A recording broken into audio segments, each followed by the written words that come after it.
सोलापूर महानगरपालिकेच्या निवडणुकीसाठी काँग्रेस पक्षानं इच्छुक उमेदवारांच्या मुलाखती घेतल्या। सोलापूर शहर काँग्रेस कमिटीच्या वतीनं काँग्रेस भवन येथे 22 व 23 डिसेंबर रोजी ही 2 दिवसीय मुलाखत प्रक्रिया राबविण्यात आली।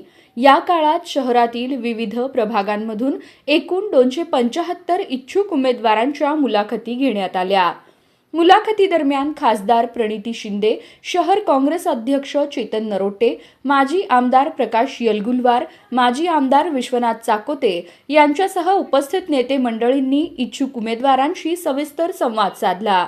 या 2 दिवसांच्या मुलाखतींसाठी इच्छुक उमेदवारांसह त्यांच्या समर्थकांची मोठी गर्दी काँग्रेस भवन परिसरात उसळली होती।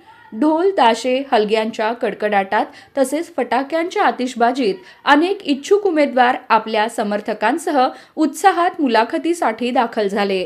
त्यामुळे काँग्रेस भवन परिसराला जत्रेचे स्वरूप आलं होतं।